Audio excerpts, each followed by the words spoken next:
आप सुन रहे हैं जगत गुरु तत्वदर्शी संत रामपाल जी महाराज द्वारा लिखित पुस्तक जीने की राह का पेज नंबर 236। गीता अध्याय 4 श्लोक 34 में गीता ज्ञान दाता ने कहा है कि उस तत्व ज्ञान को जिसे परमेश्वर अपने मुख कमल से बताता है, तू तत्वदर्शी संतों के पास जाकर समझ। उनको दंडवत प्रणाम करने से, नम्रता पूर्वक प्रश्न करने से वे परमात्म तत्व को भली भांति जानने वाले तत्वदर्शी महात्मा तुझे तत्व ज्ञान का उपदेश करेंगे। प्रभु प्रेमी पाठक जनों, इससे सिद्ध हुआ कि वह तत्व ज्ञान जिससे परम अक्षर परमात्मा प्राप्त होता है, गीता ग्रंथ में नहीं है। गीता चारों वेदों ऋग्वेद, यजुर्वेद, सामवेद तथा अथर्ववेद का संक्षिप्त रूप है, उनका सारांश है। इससे सिद्ध हुआ कि सूक्ष्म वेद वाला तत्व ज्ञान किसी भी प्रचलित सदग्रंथ में नहीं है। वह ज्ञान मेरे यानी संत रामपाल दास के पास है, विश्व में किसी के पास नहीं है। प्रश्न, क्या श्री ब्रह्मा जी रजगुण, श्री विष्णु जी सतगुण तथा श्री शिव जी तम गुण भी ईष्ट रूप में पूज्य नहीं है? हिंदू धर्म में इन्हीं देवताओं की पूजा की जाती है। हिंदू धर्म गुरु शंकराचार्य तथा अन्य इन्हीं की पूजा इष्ट रूप में मानकर करने को कहते हैं। वे स्वयं भी करते हैं। आपकी बात अविश्वसनीय लगती है। क्या आप गीता में प्रमाणित कर सकते हैं? उत्तर, हिंदू धर्म के धर्म गुरुओं को अपने सदग्रंथों का ही ज्ञान नहीं। जैसे अक्षर ज्ञान देने वाले अध्यापक को अपने पाठ्यक्रम की पुस्तकों के उल्लेख का ही ज्ञान नहीं, तो वह अध्यापक विद्यार्थियों के लिए हानिकारक होता है। वह शिक्षक ठीक नहीं। यही दशा हिंदू धर्म के धर्म गुरुओं की है। प्रमाण, श्रीमद् भगवद गीता अध्याय 7 श्लोक 12 से 15 में गीता ज्ञान दाता ने कहा है कि तीनों गुणों से, रजगुण श्री ब्रह्मा जी से उत्पत्ति, सतगुण श्री विष्णु जी से स्थिति तथा तम गुण श्री शंकर जी से संहार जो हो रहा है, उसका निमित्त मैं हूँ, परंतु उनमें मैं तथा वे मुझ में नहीं है। गीता अध्याय 7 श्लोक 12। पहले ये प्रमाणित करते हैं कि रजगुण ब्रह्मा, सतगुण विष्णु तथा तम गुण शिव शंकर हैं। पहला मार्कंडेय पुराण गीता प्रेस गोरखपुर से प्रकाशित केवल हिंदी सचित्र मोटा टाइप के पृष्ठ 123 पर लिखा है कि ब्रह्मा, विष्णु तथा महेश ब्रह्म की प्रधान शक्तियां हैं। ये ही 3 गुण हैं, ये ही 3 देवता हैं। श्री देवी पुराण यानी श्री खेमचंद श्री कृष्णचंद्र वेंकटेश्वर प्रेस मुंबई से प्रकाशित के 3 स्कंद के अध्याय 5 श्लोक 8 में कहा है, यदि दया धर्मना सदा अंबिके कथम अहम विहितः तमो गुणः कमलजः रजगुणः कथम विहितः च श्री हरिः सतगुण देवी पुराण 3, 5, 8। आप सुन रहे हैं जगत गुरु तत्वदर्शी संत रामपाल जी महाराज द्वारा लिखित पुस्तक जीने की राह का पेज नंबर 237। अनुवाद, भगवान शिव अपनी माता दुर्गा जी से प्रश्न कर रहे हैं कि हे माता, यदि आप हम पर दया युक्त हैं तो मुझे तमोगुण क्यों उत्पन्न किया? कमल से उत्पन्न ब्रह्मा जी को रजोगुण तथा श्री विष्णु जी को सतगुण क्यों बनाया? इससे प्रमाणित हुआ कि रजगुण कहो चाहे ब्रह्मा जी कहो, सतगुण कहो चाहे विष्णु जी कहो, तम गुण कहो चाहे शिव जी कहो। गीता अध्याय 7 श्लोक 12 का भावार्थ, गीता ज्ञान दाता काल ब्रह्म है।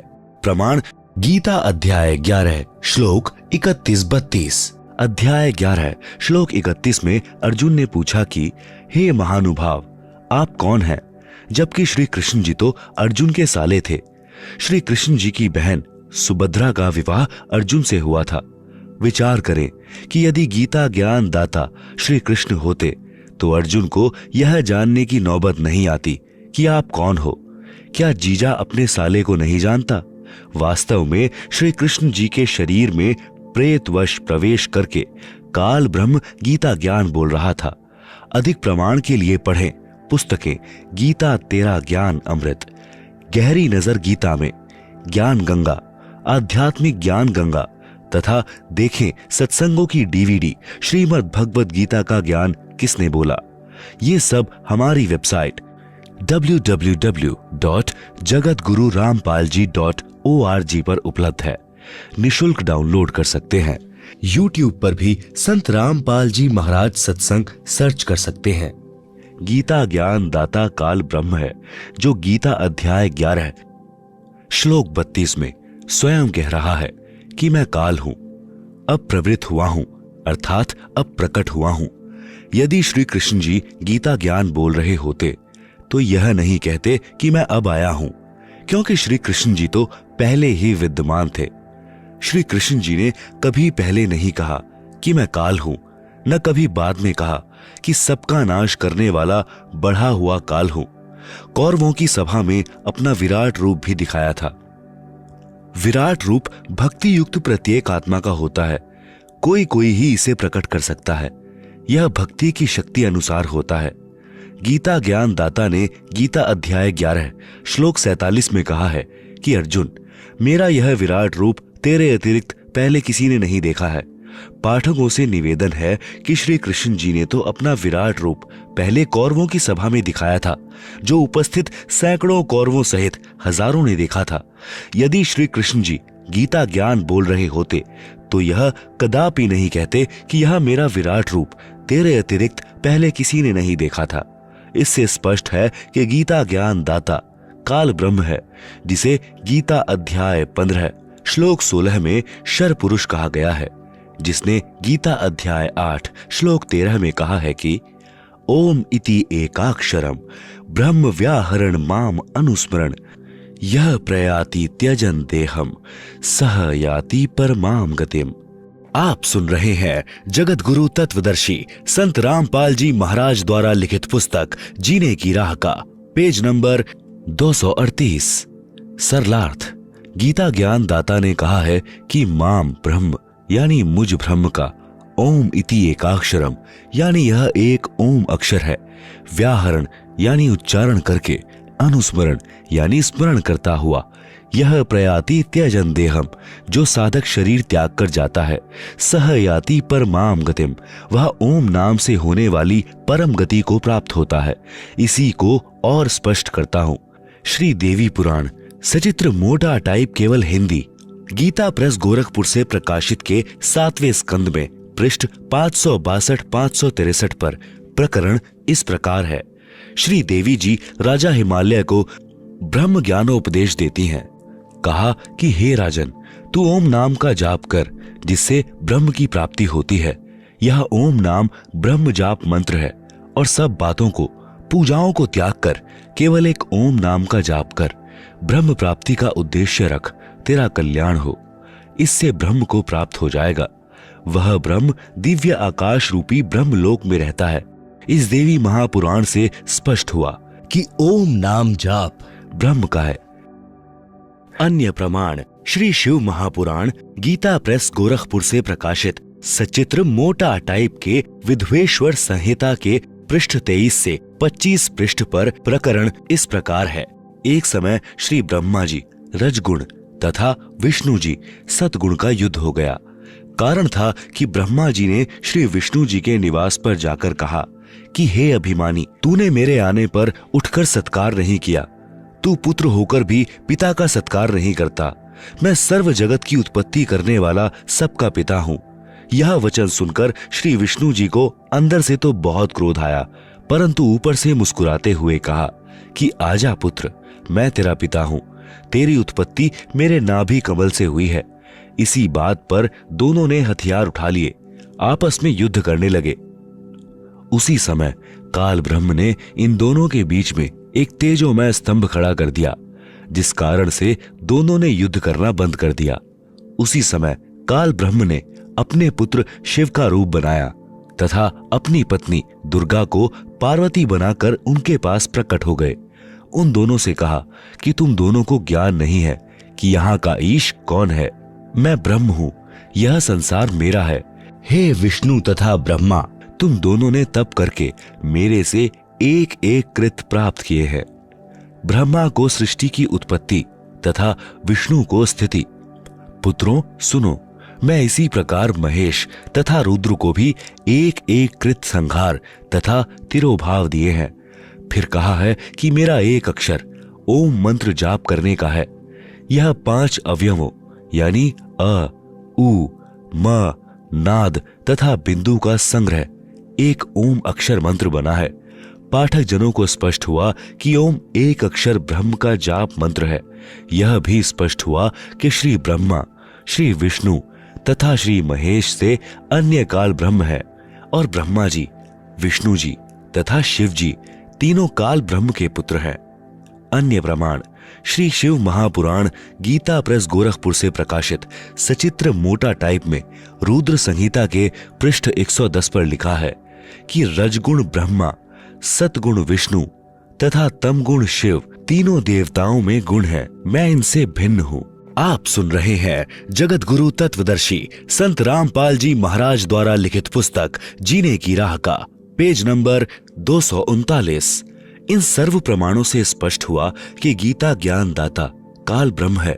इसे श्राप लगा है कि यह प्रतिदिन 1 लाख मानव शरीरधारी प्राणियों को खाएगा तथा 1.25 लाख प्रतिदिन उत्पन्न करेगा।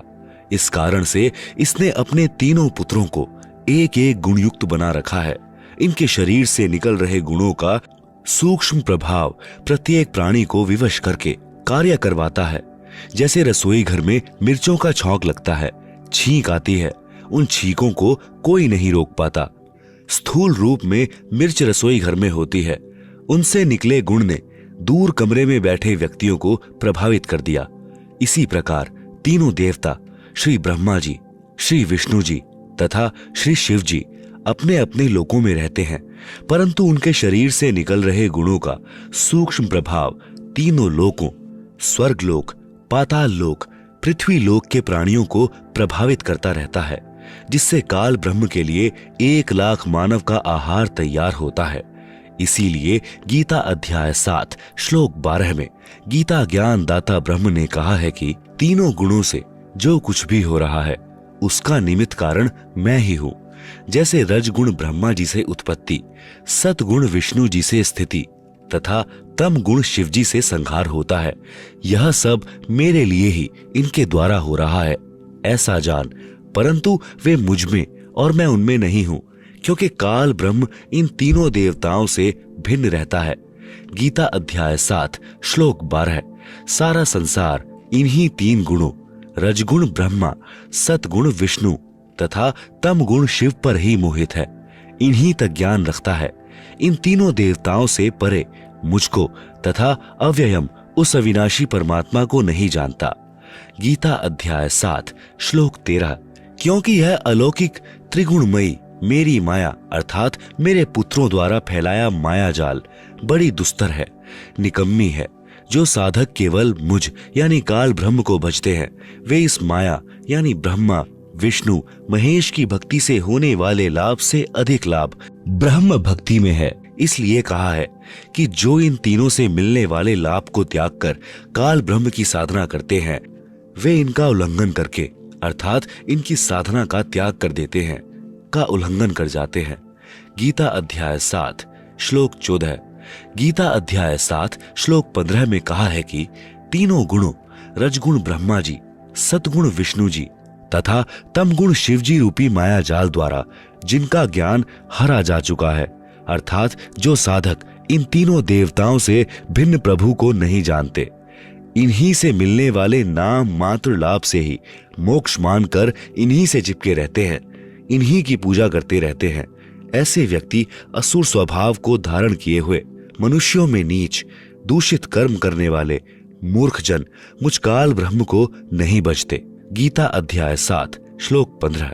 आप सुन रहे हैं जगत गुरु तत्वदर्शी संत रामपाल जी महाराज द्वारा लिखित पुस्तक जीने की राह का पेज नंबर 240।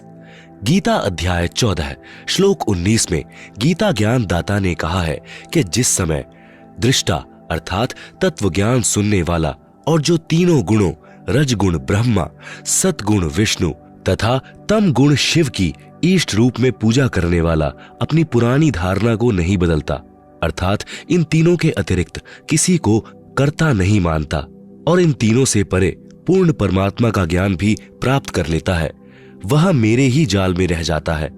गीता अध्याय 14 श्लोक 19।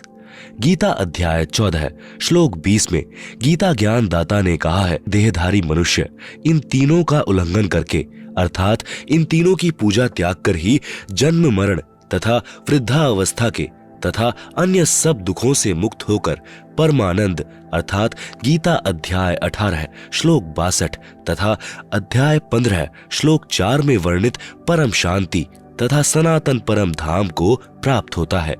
सारांश, तीनों देवताओं ब्रह्मा जी रजगुण, विष्णु जी सतगुण तथा शिव जी तम गुण की पूजा करने वाले राक्षस स्वभाव को धारण किए हुए मनुष्यों में नीच दूषित कर्म करने वाले मूर्ख कहा है। भावार्थ है कि इनकी पूजा नहीं करनी चाहिए। कारण 1, श्री ब्रह्मा जी रजगुण की पूजा हिरण्यकश्यप ने की थी, अपने पुत्र प्रहलाद का शत्रु बन गया, राक्षस कहलाया, कुत्ते वाली मौत मरा। 2, श्री शिव जी तमगुण की पूजा रावण ने की थी, जगत जननी सीता को उठाया, पत्नी बनाने की कुचेष्टा की, राक्षस कहलाया, कुत्ते की मौत मरा। भस्मासुर ने भी तम गुण शिव जी की पूजा की थी, राक्षस कहलाया, बेमौत मारा गया। 3, श्री विष्णु जी की पूजा करने वाले वैष्णव कहलाते हैं। एक समय हरिद्वार में एक कुंभ का पर्व लगा। उस पर्व में स्नान करने के लिए सर्व संत गिरी, पुरी, नाथ, नागा पहुंच गए।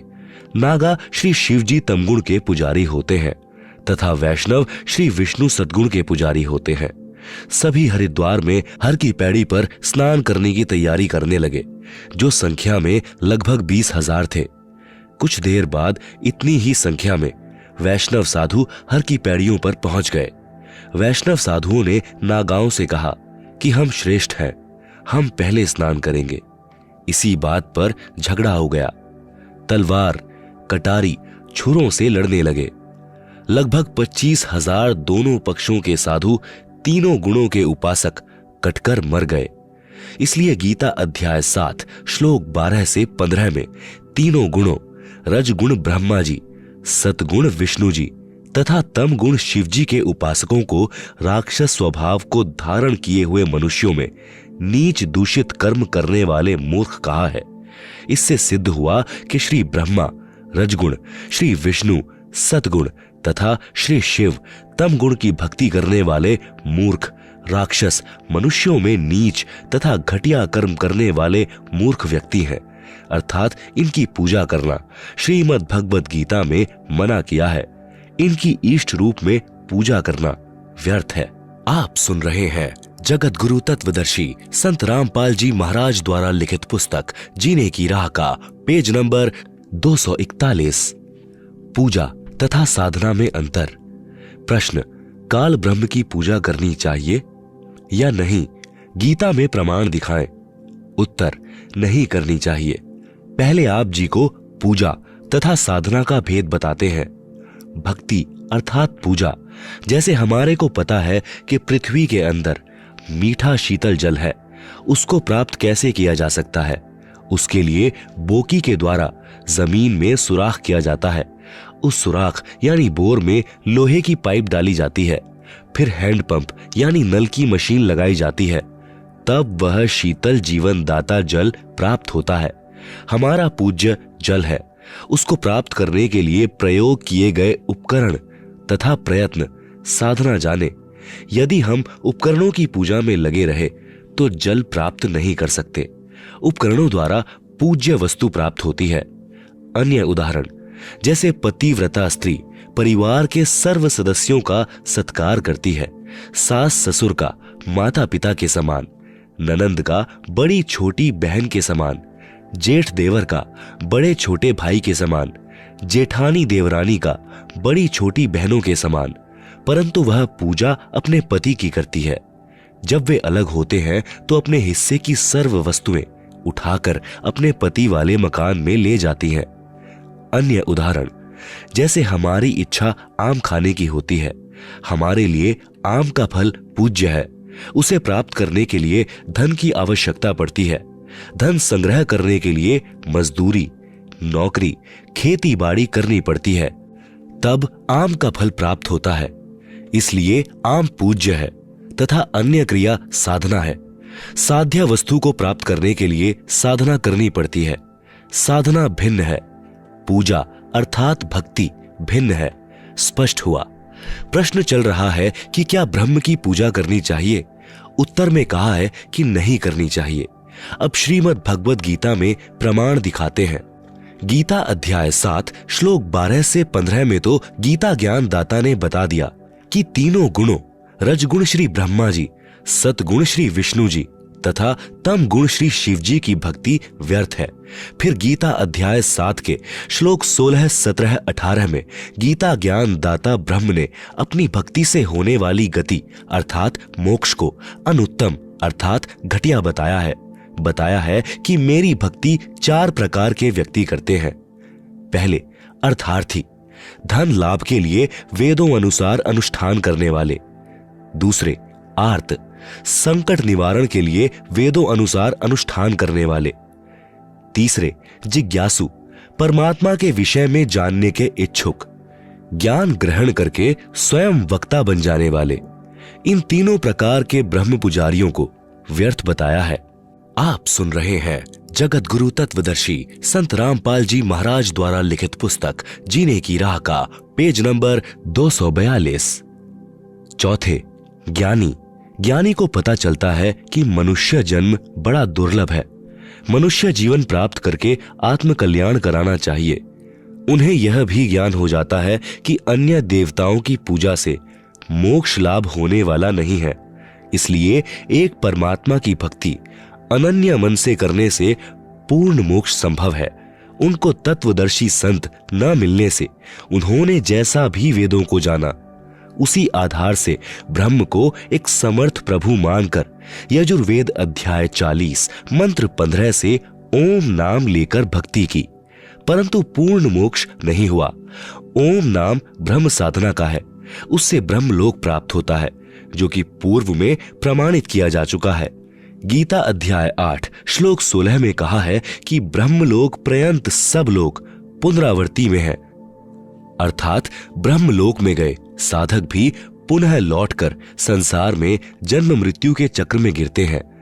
काल ब्रह्म की साधना से वह मोक्ष प्राप्त नहीं होता, जो गीता अध्याय 15 श्लोक 4 में बताया है कि तत्व ज्ञान से अज्ञान को काटकर परमेश्वर के उस परम पद की खोज करनी चाहिए, जहां जाने के पश्चात साधक फिर लौटकर संसार में कभी वापस नहीं आते। गीता अध्याय 7 श्लोक 18 में गीता ज्ञान दाता ने कहा है कि ये ज्ञानी आत्मा जो चौथे नंबर के ब्रह्म के साधक कहे हैं, है तो उदार अर्थात नेक, परंतु ये तत्व ज्ञान के अभाव से मेरी अनुत्तम गति में ही स्थित रहे। गीता ज्ञान दाता ने अपनी साधना से होने वाली गति को भी अनुत्तम अर्थात घटिया कहा है, इसलिए ब्रह्म पूजा करना भी उचित नहीं। कारण, एक चुणक नाम का ऋषि ज्ञानी आत्मा था। उसने ओम नाम का जाप तथा हठ योग हजारों वर्ष किया, जिससे उसमें सिद्धियां आ गई। ब्रह्म की साधना करने से जन्म मृत्यु स्वर्ग नरक का चक्र सदा बना रहेगा, क्योंकि गीता अध्याय 2 श्लोक 12, गीता अध्याय 4 श्लोक 5, गीता अध्याय 10 श्लोक 2 में गीता ज्ञान दाता ब्रह्म ने कहा है कि अर्जुन, तेरे और मेरे अनेकों जन्म हो चुके हैं, तू नहीं जानता, मैं जानता हूं। तू, मैं तथा ये सर्व राजा लोग पहले भी जन्मे थे, आगे भी जन्मेंगे। यह न सोच कि हम सब अब ही जन्मे हैं। मेरी उत्पत्ति को महर्षि जन तथा ये देवता नहीं जानते, क्योंकि ये सब मेरे से उत्पन्न हुए हैं। इससे स्वसिद्ध है कि जब गीता ज्ञान दाता ब्रह्म भी जन्मता मरता है, तो इसके पुजारी अमर कैसे हो सकते हैं। इससे यह सिद्ध हुआ कि ब्रह्म की उपासना से वह मोक्ष नहीं हो सकता, जो गीता अध्याय 18 श्लोक 62 में तथा अध्याय 15 श्लोक 4 में कहा है। इन श्लोकों में गीता ज्ञान दाता ने स्पष्ट निर्देश दिया है कि हे भारत, तू सर्वभाव से उस परमेश्वर परम अक्षर ब्रह्म की शरण में जा। उस परमेश्वर की कृपा से ही तू परम शांति को तथा सनातन परम धाम अर्थात सत्यलोक को प्राप्त होगा तत्व ज्ञान समझकर उसके पश्चात परमात्मा के उस परम पद की खोज करनी चाहिए, जहां जाने के पश्चात साधक फिर लौटकर संसार में कभी नहीं आते। विचार करें कि गीता ज्ञान दाता तो स्वयं जन्मता मरता है, इसलिए ब्रह्म की पूजा से होने वाली गति अनुत्तम कही है। आप सुन रहे हैं जगत गुरु तत्वदर्शी संत रामपाल जी महाराज द्वारा लिखित पुस्तक जीने की राह का पेज नंबर 243। अब चुणक ऋषि का प्रसंग आगे सुनाते हैं। चुणक ऋषि ने ओम नाम का जाप तथा हठ योग किया। वेदों ऋग्वेद, यजुर्वेद, सामवेद, अथर्ववेद में बताई भक्ति से परमात्मा प्राप्ति नहीं होती। इसका प्रमाण गीता अध्याय 11 श्लोक 47-48 में है। गीता ज्ञान दाता ब्रह्म ने बताया है कि हे अर्जुन, मुझ काल ब्रह्म का यह विराट रूप है। मेरे इस रूप के दर्शन तेरे अतिरिक्त पहले किसी को नहीं हुए।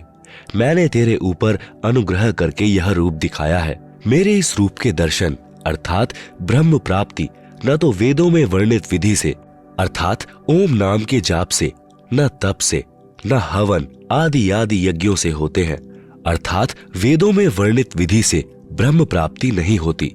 यही कारण रहा कि चुणक जैसे ऋषि भी ब्रह्म को निराकार कहते रहे। चुणक ऋषि में सिद्धियां आ गई, जिस कारण से संसार में प्रसिद्ध हो गया।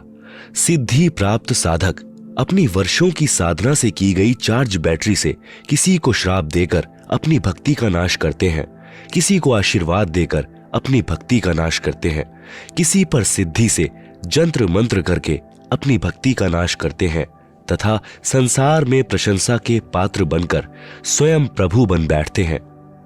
एक मानधाता चक्रवर्ती राजा था। उसका पूरी पृथ्वी पर राज्य था। उसने अपने राज्य में यह जांचना चाहा कि क्या पृथ्वी के अन्य राजा जो मेरे अधीन हैं, क्या उनमें से कोई स्वतंत्र होना चाहता है। इसलिए राजा ने अपने निजी घोड़े के गले में एक पत्र लिखकर बांध दिया कि जिस किसी राजा को मानधाता राजा की पराधीनता स्वीकार न हो, वह इस घोड़े को पकड़ ले और युद्ध के लिए तैयार हो जाए। राजा के पास 72 अक्षौणी सेना है। उस घोड़े के साथ सैकड़ों सैनिक भी चले। सारी पृथ्वी पर चक्कर लगाया, किसी राजा ने उस घोड़े को नहीं पकड़ा। इससे स्पष्ट हो गया कि पूरी पृथ्वी के छोटे राजा अपने चक्रवर्ती शासक मानधाता के अधीन हैं।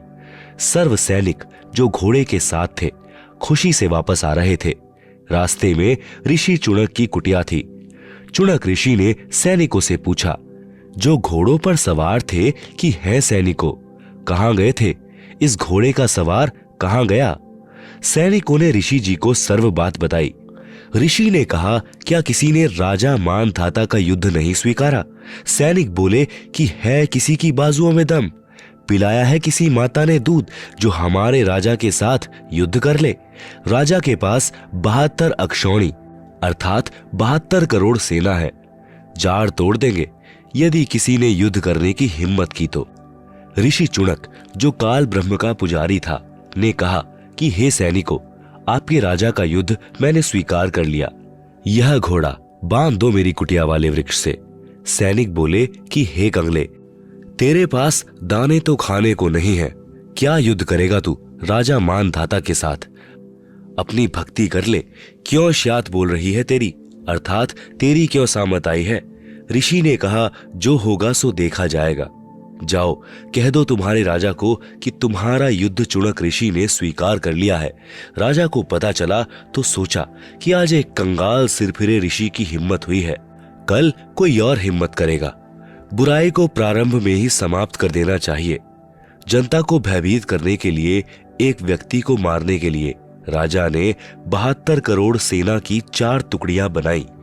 एक टुकड़ी 18 करोड़ सैनिक पहले भेजे ऋषि से युद्ध करने के लिए। काल ब्रह्म के पुजारी चुणक ऋषि ने सिद्धि शक्ति से 4 पुतलियां बनाई अर्थात 4 परमाणु बम तैयार किए। एक पुतली छोड़ी, उसने 18 करोड़ सेना को काट डाला। राजा ने दूसरी टुकड़ी भेजी, ऋषि ने दूसरी पुतली छोड़ी। इस प्रकार राजा मानधाता की 72 शौणी सेना का नाश काल ब्रह्म के पुजारी चुणक ने कर दिया। विचार करें, ऋषि महर्षियों को राजाओं के बीच में टांग नहीं अड़ानी चाहिए। कारण यह है कि ऋषि जनों ने हजारों वर्ष ओम नाम का जाप किया परमात्मा प्राप्ति के लिए।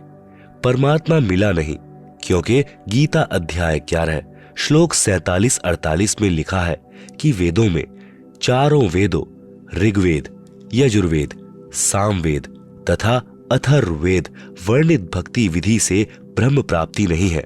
इसलिए इससे ऋषियों में सिद्धियां प्रकट हो जाती हैं। अज्ञानता के कारण उसी भूल भुलैया को ये भक्ति की उपलब्धि मान बैठे, जिस कारण से भक्ति करके भी उस पद को नहीं प्राप्त कर सके, जहां जाने के पश्चात पुनः जन्म नहीं होता, क्योंकि इनको तत्वदर्शी संत नहीं मिले। सूक्ष्म वेद में कहा कि कबीर गुरु बिन काहू न पाया ज्ञाना, ज्यों थो था भुस छड़े मूढ़ किसाना। गुरु बिन वेद पढ़े जो प्राणी, समझे न सार रहे अज्ञानी। गरीब बेहतर श्रोणी खा गया, चुड़क ऋषिवर एक, देह धारे जौरा फिरे, सब ही काल के भेष। आप सुन रहे हैं जगत गुरु तत्वदर्शी संत रामपाल जी महाराज द्वारा लिखित पुस्तक जीने की राह का पेज नंबर 244। भावार्थ, तत्वदर्शी संत गुरु न मिलने के कारण जो साधना साधक करते हैं वह शास्त्र विधि त्याग कर मनमाना आचरण होता है, जिससे कोई लाभ साधक को नहीं होता। गीता अध्याय 16 श्लोक 23-24 में प्रमाण है कि हे भारत, जो साधक शास्त्र विधि को त्याग कर मनमाना आचरण करता है उसको न तो सुख होता है, न सिद्धि प्राप्त होती है, और न ही उसकी गति अर्थात मोक्ष होता है। इससे तेरे लिए शास्त्र ही प्रमाण है कि कौन सी साधना करनी चाहिए और कौन सी नहीं करनी चाहिए। गुरु बिना अर्थात तत्वदर्शी संत के बिना चाहे वेदों को पढ़ते रहो, चाहे उनको कंठस्थ भी कर लो, जैसे पहले के ब्राह्मण वेदों के मंत्रों को याद कर लेते थे। जो चारों वेदों के मंत्र याद कर लेता था वह चतुर्वेदी कहलाता था। जो 3 वेदों के मंत्रों को याद कर लेता था वह त्रिवेदी कहलाता था। परंतु उनको वेदों के गूढ़ रहस्यों का ज्ञान न होने के कारण वे ऋषिजन वेदों को पढ़कर घोट कर भी अज्ञानी रहे।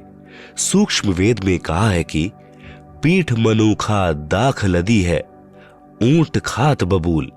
भावार्थ है कि पहले के समय में रेगिस्तान में ऊंटों पर मुनक्का दाख लाद कर ले जाते थे।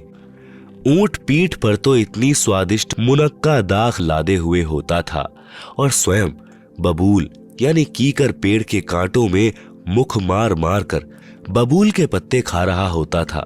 बिना ज्ञान के सर्व ऋषि जी चारों वेदों रूपी मुनक्का दाख लादे फिरते थे और पूजा करते थे काल ब्रह्म रूपी बबूल की, जिससे न सनातन परम धाम और न ही परम शांति प्राप्त होती थी। फिर सूक्ष्म वेद में कहा है कि बंजारे के बैल ज्यों फिरा देश विदेश, खांड छोड़ भुष खात है बिन सतगुरु उपदेश। आप सुन रहे हैं जगत गुरु तत्वदर्शी संत रामपाल जी महाराज द्वारा लिखित पुस्तक जीने की राह का पेज नंबर 245। भावार्थ है कि पहले के समय में बैलों के ऊपर गधे की तरह थैला यानी बोरा रखकर उसमें खांड भरकर बंजारे अर्थात व्यापारी लोग एक स्थान से दूसरे स्थान पर लाते ले जाते थे। बैल की पीठ पर बोरे में खांड है, स्वयं भुष खाया करता। इसी प्रकार गुरु द्वारा तत्व ज्ञान न मिलने के कारण ऋषि जन वेदों रूपी खांड यानी चीनी को तो कंठस्थ करके रखते थे, उनको ठीक से न समझकर साधना वेद विरुद्ध करते थे। उदाहरण के लिए श्री देवी पुराण सचित्र मोटा टाइप केवल हिंदी गीता प्रेस गोरखपुर से प्रकाशित 5वें स्कंद पृष्ठ 414 पर लिखा है, वेद व्यास जी ने कहा कि सतयुग के ब्राह्मण वेद के पूर्ण विद्वान थे। वे देवी अर्थात श्री दुर्गा जी की पूजा करते थे। प्रत्येक गांव में श्री देवी का मंदिर बनवाने की उनकी प्रबल इच्छा थी। पाठक जन विचार करें, चारों वेदों में तथा इन्हीं वेदों के सारांश श्रीमद् भगवद गीता में कहीं पर भी देवी की पूजा करने का निर्देश नहीं है। तो सत्य युग के ब्राह्मण क्या खाक विद्वान थे वेदों के? इसी श्रीदेवी पुराण के 7वें स्कंद में पृष्ठ 562-563 पर श्री देवी जी ने राजा हिमालय से कहा था कि तू मेरी पूजा भी त्याग दे। यदि ब्रह्म प्राप्ति चाहता है तो और सब बातों को त्याग कर केवल ओम का जाप कर। यह ब्रह्म का मंत्र है, इससे ब्रह्म को प्राप्त हो जाएगा। वह ब्रह्मलोक रूपी दिव्य आकाश में रहता है। पाठक जन आसानी से समझेंगे कि जब सत्य युग के ब्राह्मणों का यह ज्ञान तथा साधना थी तो वर्तमान के ब्राह्मणों को क्या ज्ञान होगा। इसी श्रीदेवी पुराण के 5वें स्कंद में पृष्ठ 414 पर यह भी लिखा है कि सत्य युग में जो राक्षस समझे जाते थे वे कलयुग में ब्राह्मण माने जाते हैं। ब्राह्मण कोई जाति विशेष नहीं है। जो परमात्मा अर्थात ब्रह्म के लिए प्रयत्नशील है वही ब्राह्मण कहलाता है, चाहे किसी भी जाति का हो। वर्तमान में परंपरागत ब्राह्मण कम है। संत रूप में ब्रह्म ज्ञान देने वाले अधिक हैं, जो ब्राह्मण अर्थात मार्गदर्शक गुरु कहलाते हैं और तत्व ज्ञानहीन है। इसलिए कहा है कि तत्वदर्शी गुरु के बिना किसी को वेदों के गूढ़ रहस्यों का ज्ञान नहीं हुआ, जिस कारण से वेदों को पढ़ते थे परंतु साधना वेद विरुद्ध करते थे। वेदों व गीता में तीनों देवताओं श्री ब्रह्मा जी, श्री विष्णु जी तथा श्री शिव जी की पूजा करना निषेध है। सर्व हिंदू समाज ज्ञानहीन संतों द्वारा इन्हीं तीनों देवताओं पर केंद्रित कर रखा है। श्री देवी दुर्गा तथा विष्णु जी शिव जी की भक्ति कर तथा करा रहे हैं। पहले से ही यह लोक वेद यानी दंत कथा का ज्ञान चला आ रहा है, जो आज मेरे सामने दीवार बनकर खड़ी है। मैं शास्त्रोक्त ज्ञान बताता हूँ, प्रोजेक्टर पर दिखाता हूँ, परंतु पहले के अज्ञान को सत्य मानकर सत्य को आंखों देखकर भी विश्वास नहीं कर रहे, विरोध करते हैं, जेल में भिजवा देते हैं। सूक्ष्म वेद में कहा है कि वेद पढ़े पर भेद न जाने, बाँचे पुराण 18, पत्थर की पूजा करें बिसरे सिरजनहारा। आप सुन रहे हैं जगत गुरु तत्वदर्शी संत रामपाल जी महाराज द्वारा लिखित पुस्तक जीने की राह का पेज नंबर 246। भावार्थ है कि वेद तथा 18 पुराणों को पढ़ते हैं और मूर्ति की पूजा करते हैं। वेदोक्त सर्व के सृजनहार परम अक्षर ब्रह्म को भूल गए हैं। अन्य प्रभुओं की पूजा करके उस परम शक्ति तथा सनातन परम धाम अर्थात परमेश्वर के उस परम पद से वंचित रह जाते हैं, जो गीता अध्याय 18 श्लोक 62 तथा अध्याय 15 श्लोक 4 में कहा है। सूक्ष्म वेद में लिखा है कि गुरुआ गाम बिगाड़े संतो गुरुआ गाम बिगाड़े, ऐसे कर्म जीव के ला दिए फिर झड़े नहीं झाड़े। भावार्थ है कि वेद ज्ञानहीन तत्व ज्ञान से अपरिचित गुरुओं ने गांव के गांव में शास्त्र विरुद्ध ज्ञान व भक्ति का अज्ञान सुनाकर उनको इतना भ्रमित कर दिया कि वे अब समझाए से भी शास्त्र विरुद्ध साधना को त्यागने के लिए तैयार नहीं होते। गीता अध्याय 16 श्लोक 23 में लिखा है कि शास्त्र विधि त्याग कर मनमाना आचरण करने से न तो सिद्धि प्राप्त होती है, न सुख प्राप्त होता है, न गति होती है, अर्थात व्यर्थ साधना है। दूसरी ओर आप जी ने चुणक ऋषि की कथा में पढ़ा कि ऋषि चुणक जी को सिद्धियां प्राप्त हो गई। पाठकों को यह समझना है कि सिद्धि भक्ति का बाई प्रोडक्ट है। जैसे जौ का भी भूस यानी तूड़ा होता है जिसमें तुस बहुत होते हैं, पशु खाता है तो मुख में जख्म कर देते हैं। यह सिद्धि प्राप्त होती है काल ब्रह्म की भक्ति से, जो चुणक ऋषि जी को प्राप्त हुई। जो शास्त्र विधि अनुसार भक्ति करने से सिद्धि प्राप्त होती है वह गेहूं का भूस यानी तूड़ा समझे, जो पशुओं के लिए उपयोगी तथा खाने में सुगम होता है। भावार्थ है कि शास्त्र विधि अनुसार साधना न करने से जो सिद्धियां प्राप्त होती हैं वे साधक को नष्ट करती हैं, क्योंकि अज्ञानतावश ऋषिजन उनका प्रयोग करके किसी की हानि कर देते हैं, किसी को आशीर्वाद देकर अपनी भक्ति की शक्ति जो ओम नाम के जाप से होती है उसको समाप्त करके फिर से खाली हो जाते हैं। जैसे चुणक ऋषि जी ने मानधाता चक्रवर्ती राजा की 72 करोड़ सेना का नाश कर दिया, अपनी भक्ति की सिद्धि भी खो दी।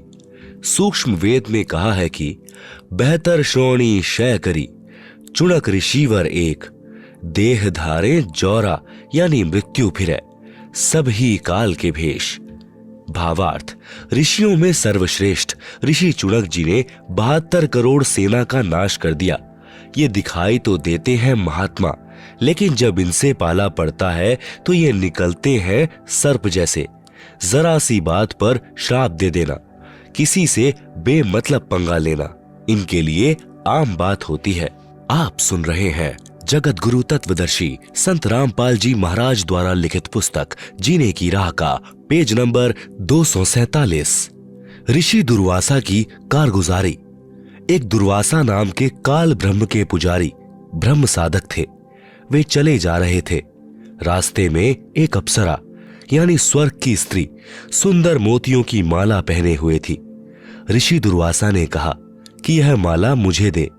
देवपरी को पता था कि ये ऋषि तो सर्प जैसे हैं, यदि मना कर दिया तो श्राप दे देते हैं। उस अप्सरा ने तुरंत माला गले से निकाली और ऋषि को आदर के साथ थमा दी। दुर्वासा ऋषि ने वह माला सिर पर बालों के जुड़े में डाल ली। चला जा रहा था। आगे से स्वर्ग का राजा इंद्र अपने ऐरावत हाथी पर बैठा आ रहा था। उसके आगे आगे अप्सराएं तथा गंधर्व जन गाते बजाते चल रहे थे। और भी करोड़ों देवी देवता साथ साथ सम्मान में चल रहे थे। दुर्वासा ऋषि ने माला अपने सिर से उठाकर इंद्र की ओर फेंक दी। इंद्र ने वह माला हाथी की गर्दन पर रख दी। हाथी ने वह माला अपने सूंड से उठाकर जमीन पर फेंक दी। जैसे इंद्र को कोई भक्त या देव कोई फूल माला भेंट करता था तो इंद्र उसको बाद में हाथी की गर्दन पर रख देता था। जब इंद्र हाथी पर बैठा हो, हाथी उसे उठाकर नीचे फेंक देता था। हाथी ने उस रूटीन में वह माला नीचे फेंक दी थी। इस बात से ऋषि दुर्वासा कुपित हो गए और बोले कि हे इंद्र, तेरे को राज्य का अभिमान है, मेरे द्वारा दी गई माला का तूने अनादर किया है। मैं श्राप देता हूं कि तेरा सर्व राज्य नष्ट हो जाए। देवराज इंद्र एकदम कांपने लगा और बोला, हे विप्र, मैंने आपकी माला को आदर से ग्रहण करके हाथी के ऊपर रखा था। हाथी ने अपनी औपचारिकता वश नीचे डाल दी, मुझे क्षमा करें। बार बार करबद्ध होकर हाथी से नीचे उतरकर दंडवत प्रणाम करके भी क्षमा याचना इंद्र ने की, परंतु दुर्वासा ऋषि नहीं माने और कहा कि जो मैंने कह दिया वह वापस नहीं हो सकता। कुछ ही समय में इंद्र का सर्वनाश हो गया, स्वर्ग उजड़ गया। एक बार दुर्वासा ऋषि जी द्वारका नगरी के पास जंगल में कुछ समय के लिए रुके। द्वारका वासियों को पता चला कि दुर्वासा जी अपनी नगरी के पास आए हैं। ये त्रिकालदर्शी महात्मा है, सिद्धि युक्त ऋषि हैं। द्वारकावासी श्री कृष्ण से अधिक शक्तिशाली किसी को नहीं मानते थे।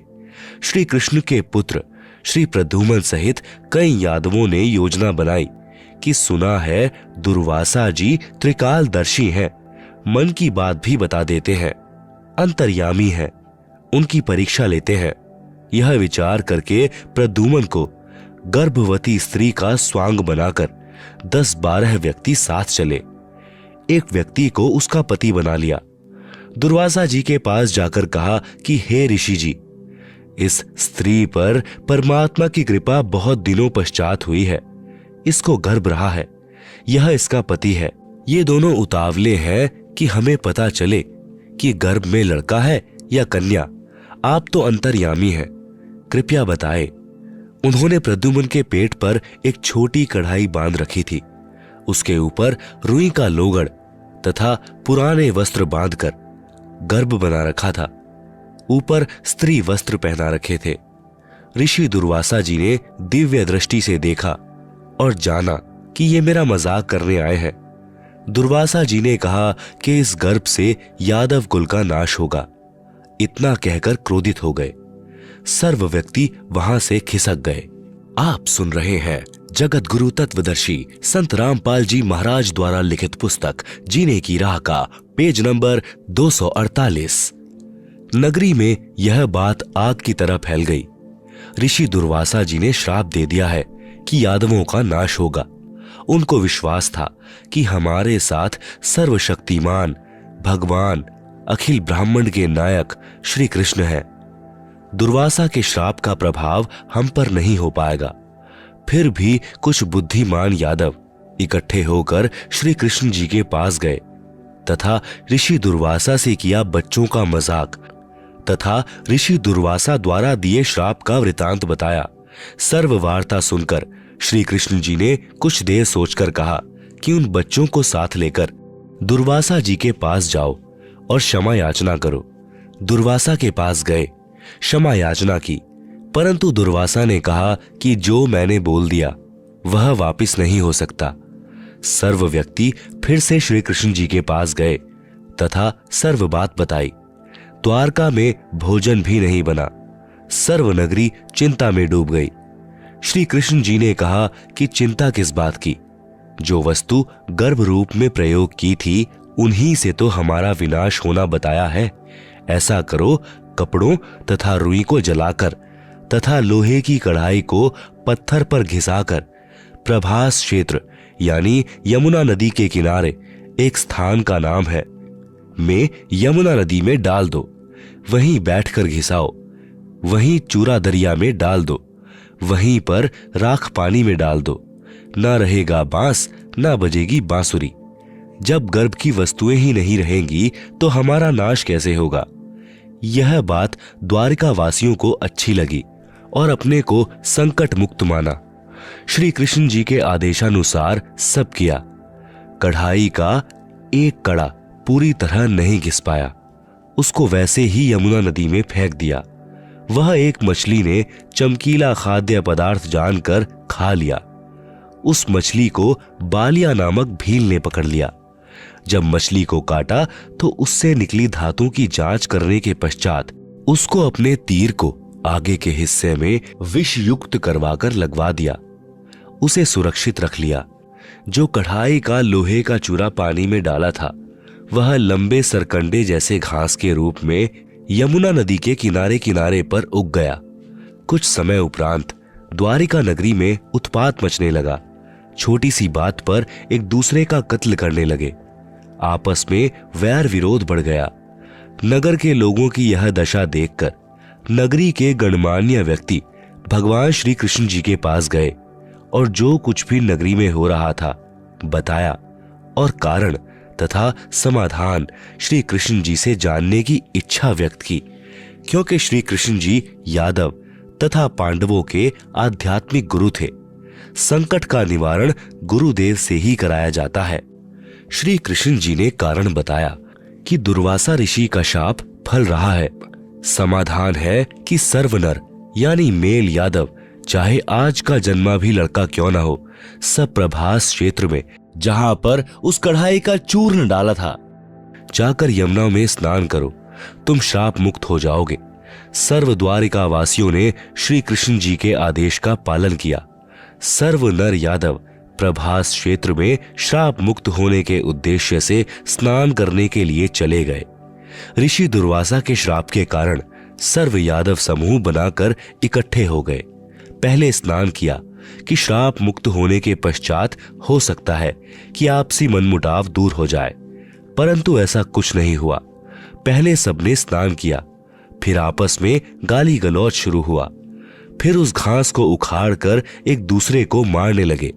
जो घास यानी सरकंडे लोहे की कढ़ाई के चूर्ण से उगा था वह तलवार जैसा कार्य करने लगा। सरकंडे को मारते ही सिर धड़ से अलग होकर गिरने लगा। इस प्रकार सर्व यादव आपस में लड़कर मृत्यु को प्राप्त हो गए। कुछ 200-400 शेष रहे थे। उसी समय श्री कृष्ण जी भी वहीं पहुंच गए। उन्होंने भी उस घास को उखाड़ा, उसके लोहे के मूसल बन गए। शेष बचे अपने कुल के व्यक्तियों को स्वयं श्री कृष्ण जी ने मौत के घाट उतारा। आप सुन रहे हैं जगत गुरु तत्वदर्शी संत रामपाल जी महाराज द्वारा लिखित पुस्तक जीने की राह का पेज नंबर 249। इसके पश्चात श्री कृष्ण जी एक वृक्ष के नीचे विश्राम करने लगे। इतने में देव योग से वह बालिया नामक भील, जिसने उस लोहे की कढ़ाई के कड़े का विषाक्त तीर बनवाया था, उसी तीर को लेकर शिकार की खोज में उस स्थान पर आ गया जहां पर श्री कृष्ण जी विश्राम कर रहे थे। श्री कृष्ण जी के दाएं पैर के तलवे में पद्म बना था। उसमें 100 वाट के बल्ब जैसी चमक थी। वृक्ष की झुरमुट नीचे तक लटकी थी। उनके बीच से पद्म की चमक स्पष्ट नहीं दिख रही थी। बालिया भील ने सोचा कि यह हिरण की आंख दिखाई दे रही है, इसलिए तीर चला दिया हिरण को मारने के उद्देश्य से। जब तीर श्री कृष्ण जी के पैर में लगा तो श्री कृष्ण जी ने कहा, मर गया रे, मर गया। बालिया भील को आभास हुआ कि तीर किसी व्यक्ति को लग गया। दौड़ कर गया तो देखा द्वारकाधीश मारे दर्द के तड़फ रहे थे। बालिया ने कहा कि हे महाराज, मुझसे धोखे से तीर चल गया। आपके पैर की चमक को मैंने हिरण की आंख जानकर तीर मार दिया। मुझसे गलती हो गई, क्षमा करो महाराज। श्री कृष्ण जी ने कहा कि तेरे से कोई गलती नहीं हुई है।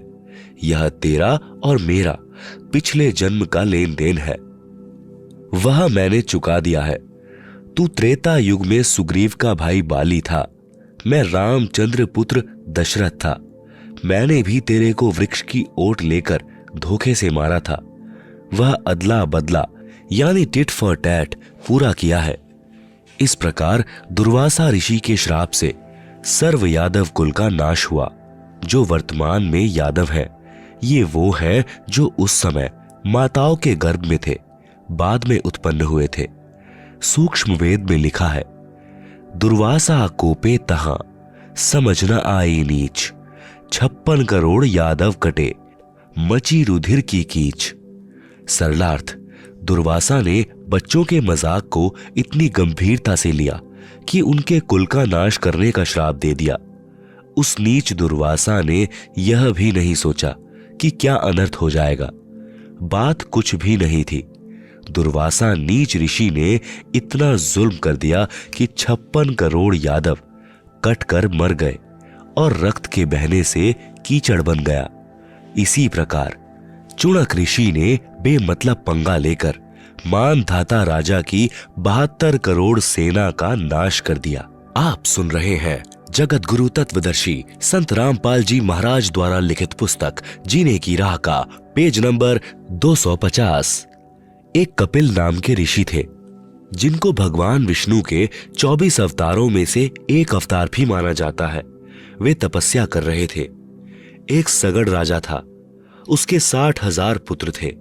किसी ऋषि ने बताया कि यदि एक तालाब, एक कुआं, एक बगीचा बना दिया जाए तो एक अश्वमेघ यज्ञ जितना फल मिलता है। राजा सगड़ के लड़कों ने यह कार्य शुरू कर दिया। समझदार व्यक्तियों ने उनसे कहा कि आप ऐसे जगह जगह तालाब, कुएं, बगीचे बनाओगे तो पृथ्वी पर अन्न उत्पन्न करने के लिए स्थान ही नहीं रहेगा। किसी राजा ने विरोध किया तो उससे लड़ाई कर ली।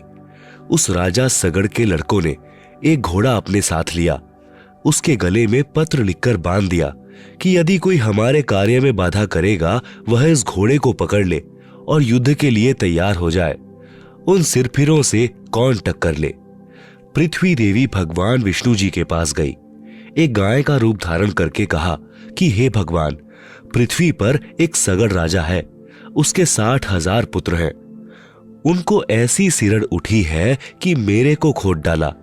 वहां मनुष्यों के खाने के लिए अन्न भी उत्पन्न नहीं हो सकता। भगवान विष्णु ने कहा, तुम जाओ, वे अब कुछ नहीं करेंगे। भगवान विष्णु ने देवराज इंद्र को बुलाया और समझाया कि राजा सगड़ के 60,000 लड़के यज्ञ कर रहे हैं। यदि उनकी 100 यज्ञ पूरी हो गई तो तुम्हारी इंद्र गद्दी उनको देनी पड़ेगी। समय रहते कुछ बनता है तो कर ले। इंद्र ने हलकारे अर्थात अपने नौकर भेजे, उनको सब समझा दिया। रात्रि के समय राजा सगड़ के पुत्र सोए पड़े थे। घोड़ा वृक्ष से बांध रखा था। उन देवराज के फरिश्तों ने घोड़ा खोलकर कपिल तपस्वी की जांग पर बांध दिया। कपिल ऋषि वर्षों से तपस्यारत था, जिस कारण से उसका शरीर अस्थि पिंजर जैसा हो गया था। आसन पदम लगाए हुए था। टांगे पतली पतली थी, जैसे वृक्ष की जड़ों की मिट्टी वर्षा के पानी से बह जाती है और जड़ों के बीच में 6-7 इंच का अंतर यानी गैप हो जाता है। ऋषि कपिल जी की टांगे ऐसी थी। इंद्र के हलकारों ने घोड़े को टांगों के बीच के रास्ते में से जांग के पास रस्से से बांध दिया। राजा के लड़कों ने सुबह उठते ही घोड़ा देखा। उसकी खोज में युद्ध करने की तैयारी करके 60,000 का लंगार चल पड़ा। घोड़े के पच्चीनों के साथ साथ कपिल मुनि के आश्रम में पहुंच गए। घोड़े को बंधा देखकर सगड़ राजा के पुत्रों ने ऋषि की ही कोख में यानी दोनों बाजुओं के नीचे काखों को हरियाणवी भाषा में हीख कहते हैं, भाले चुभो दिए। कपिल ऋषि की पलकें इतनी लंबी बढ़ चुकी थी कि जमीन पर जा टिकी थी। ऋषि को पीड़ा हुई तो क्रोधवश पलकों को हाथों से उठाया। आंखों से अग्नि बाण छूटे। 60,000 सगड़ के पुत्रों की सेना की पूली सी बिछ गई, अर्थात 60,000 सगड़ के बेटे मरकर ढेर हो गए। सूक्ष्म वेद में कहा है कि 60,000 सगड़ के होते कपिल मुनीश्वर खाए। जय परमेश्वर की करें भक्ति तो अजर अमर हो जाए। 72 श्रोणी खा गया चुणक ऋषिवर एक। देह धारे जौरा फिरे सभी काल के भेष। दुर्वासा कोपे तहां समझ न आई नीच। 56 करोड़ यादव कटे मची रुधिर की कीच।